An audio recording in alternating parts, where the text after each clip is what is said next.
Good afternoon बेटा। पिछले 2 classes में हमने पाजेब कहानी के बारे में पढ़ा कि पाजेब कहानी जैनेन्द्र कुमार द्वारा रचित बाल मनोविज्ञान पर आधारित है। मैंने आपको सारी कहानी सुनाई भी।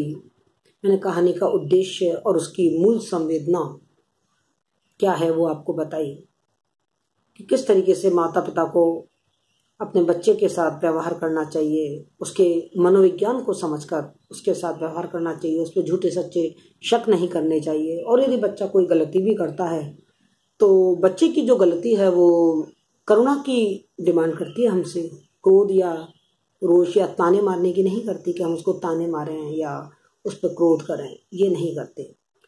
तभी हम बाल अपराधों को रोक सकते हैं, वरना तो बच्चे अपराध के दलदल में धंसते चले जाएंगे। तो इस तरीके से हमने पूरी कहानी को बहुत अच्छी तरीके से पढ़ा और समझा। अब मैं आज आपको 2 प्रश्न करवाने जा रही हूँ जो परीक्षा की दृष्टि से आपके लिए बहुत महत्वपूर्ण है। पहला प्रश्न तो ये कि पाजेब कहानी की शीर्षक की सार्थकता समझाइए। पाजेब कहानी का जो शीर्षक है उसका औचित्य स्पष्ट कीजिए। क्या पाजेब कहानी का शीर्षक आपकी दृष्टि से उचित और सही है? कुछ इस तरीके का प्रश्न आपकी परीक्षा में आता है। आपको सिद्ध करना पड़ता है कि ये जो शीर्षक है वो सही है, तो उसके पक्ष में तर्क देने होते हैं। और यदि आपको शीर्षक उचित नहीं लग रहा है तो भी आपको अपने उत्तर के पक्ष में तर्क देने पड़ेंगे।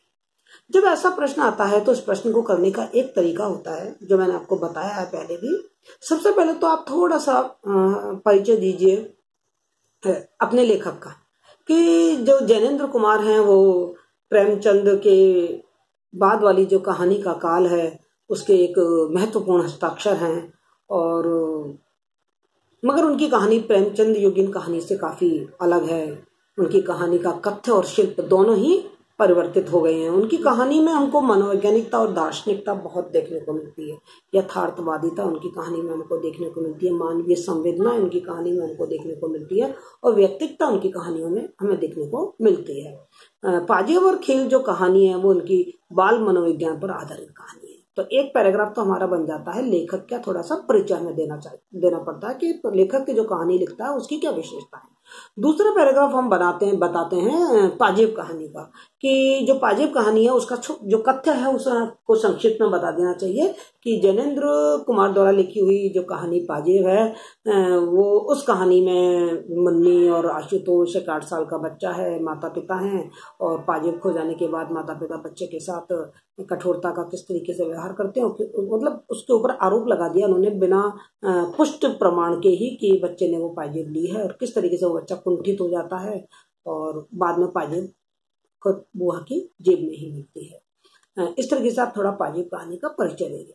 अब तीसरी बात जो शुरू होती है वो ये होती है कि शीर्षक की सार्थकता। आपको हेडिंग डालना चाहिए और बताना चाहिए कि शीर्षक की सार्थकता क्या है। सबसे पहले मैं आपको बता दूं बेटा, कोई भी रचना हो, चाहे वो कविता हो, चाहे वो कहानी हो, चाहे वो उपन्यास हो, चाहे वो नाटक हो, चाहे वो एकांकी हो, हम उसका शीर्षक अवश्य रखते हैं, उसका नामकरण हम जरूर करते हैं। बिना किसी नाम के तो हम किसी चीज को कैसे पुकारेंगे? जैसे तुम्हारा और मेरा कोई नाम है, वैसे ही आपकी कहानी, कविता और उपन्यास का भी कोई नाम होता है। अब सवाल ये उठता है कि ये जो नाटक और कहानी एकांकी का जो शीर्षक है वो किन आधारों पर रखा जाता है? साहित्यकार किन आधारों को, किन तत्वों को, किन बातों को सोचता है जब वो अपने कहानी का या अपने नाटक उपन्यास का शीर्षक रख रहा होता है? तो उसके मन में क्या आधार चल रहे होते हैं, किन आधारों पर वो शीर्षक रखे जाते हैं?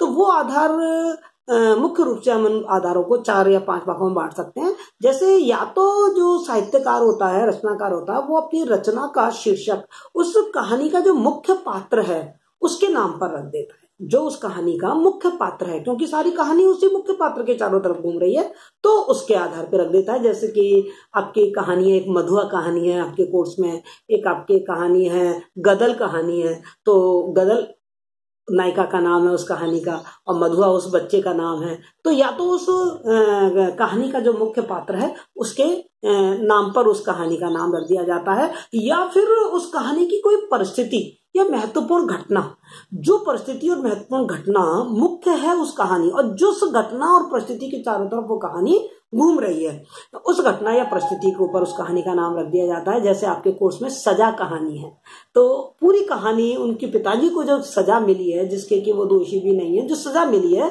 तो पूरे परिवार और पूरी कहानी का जो कथानक है वो उस सजा वाली घटना पर ही घूम रहा है, उसके चारों तरफ घूम रहा है। तो उन्होंने किसी घटना के आधार पर उस कहानी को नाम रख दिया उसका सजा। जैसे आपकी एक कहानी और है, उसने कहा था, तो उसने कहा था भी एक घटना है कि जो सूबेदार की पत्नी है, जो कभी छोटी सी बालिका के रूप में लहना सिंह को अमृतसर के बाजार में मिलती है, और जब वो युद्ध पे जा रहे होते हैं सूबेदार और लहना सिंह, तो वो लहना सिंह को बुला के कुछ कहती है कि मेरे पति और मेरे बच्चे का ध्यान रखना। तो उसने कहा था, लहना सिंह के लिए उसने कहा था सूबेदारनी ने कहा था। ये एक घटना है और पूरी की पूरी जो कहानी है वो उसने कहा था पर इस वाली घटना के चारों तरफ घूम रही है। तो घटना या परिस्थिति के आधार पर भी किसी रचना का नामकरण किया जा सकता है। तीसरी बात है कि किसी स्थान विशेष के नाम पर उस कहानी का नाम रख दिया जाए। मतलब उस जो कहानी है, उस कहानी की घटना जिस स्थान पे घट रही है, वो स्थान इतना महत्वपूर्ण है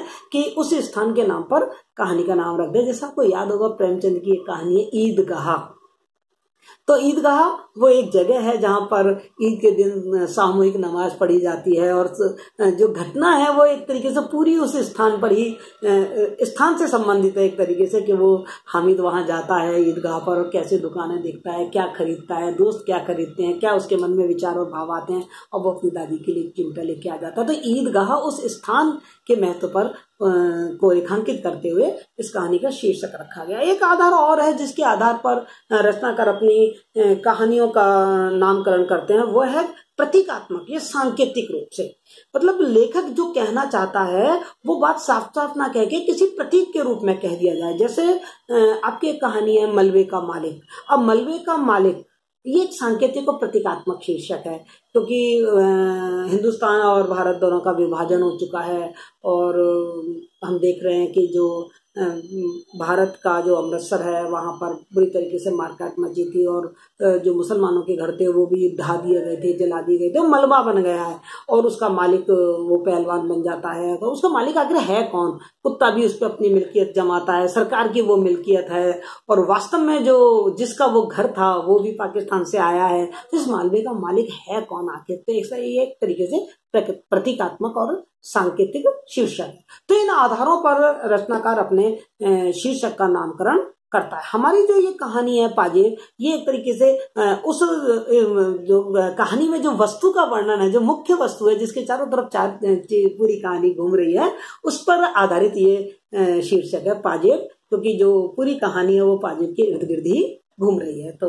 कहानीकार ने जो कहानी की कथानक की जो मुख्य वस्तु है उसके आधार पर इस शीर्षक को रखा है। इसके साथ साथ शीर्षक की में कुछ विशेषताएं होनी चाहिए, तब हम कहेंगे कि ये शीर्षक अच्छा है। जैसे मैं आपसे कहूं कि शीर्षक संक्षिप्त होना चाहिए।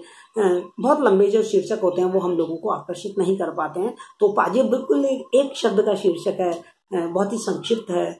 दूसरी विशेषता शीर्षक की होनी चाहिए कि रोचक और आकर्षक होना चाहिए।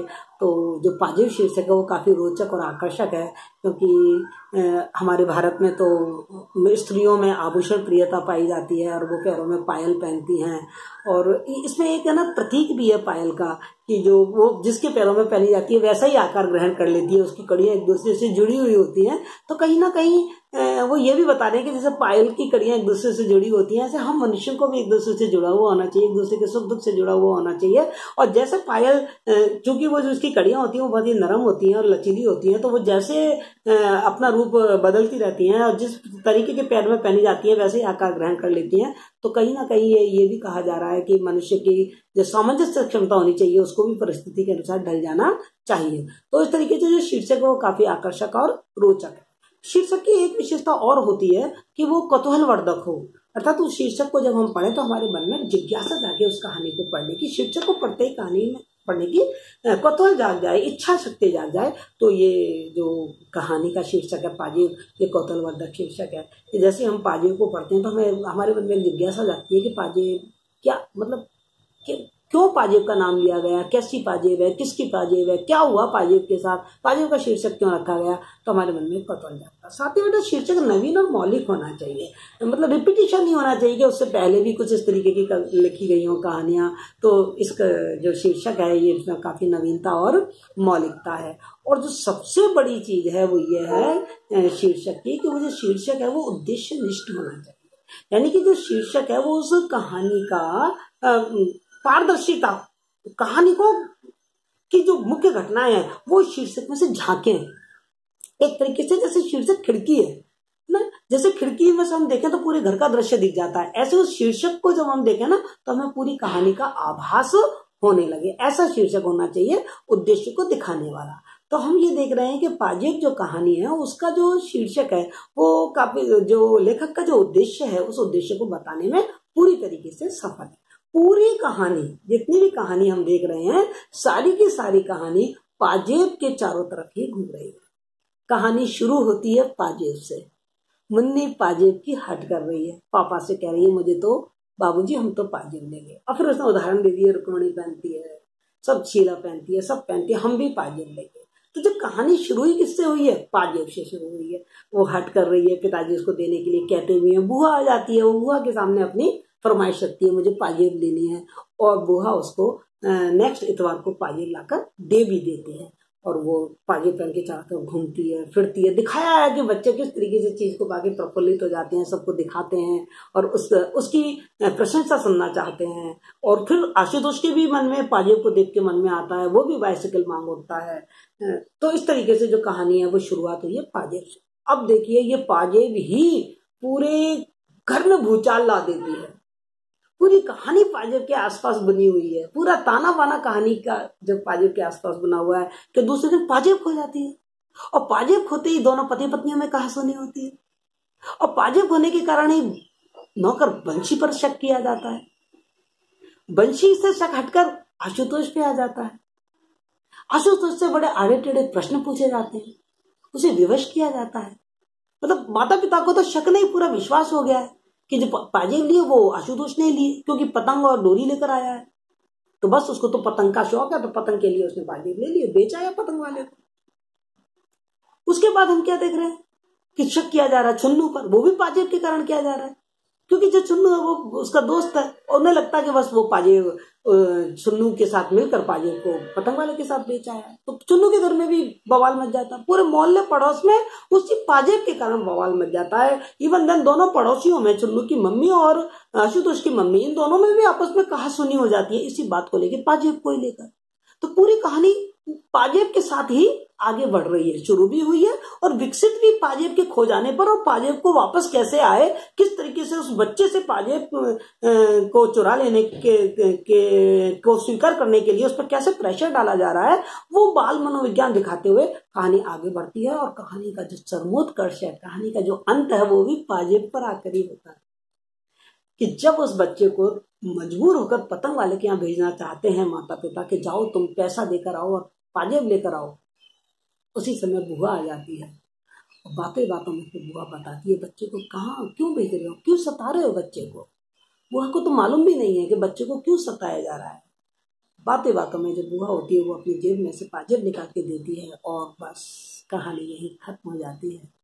लेखक को ऐसा लगता है, जो नायक है उसको लगता है पाजेब नहीं जैसे वो बिच्छू का डंक हो, जैसे बिच्छू हो, क्योंकि इसको एकदम चौंक मारता है कि यार पाजेब तो यहाँ रखी है, मैं कितने दिन से इस बच्चे को परेशान किया जा रहा हूँ कि पाजेब तुमने लिया। तो ये जो कहानी है वो पाजेब से शुरू होती है, पाजेब मिलने से शुरू होती है, पाजेब खो जाने से विकसित होती है और पाजेब पुनः मिल जाने पर खत्म हो जाती है। इस तरीके से इस कहानी का जो शीर्षक है पाजेब, वो पूरी तरीके से उपयुक्त है, औचित्यपूर्ण है। आप इस तरीके से इस चीज को समझाइए। क्या समझ में आया आप लोगों को?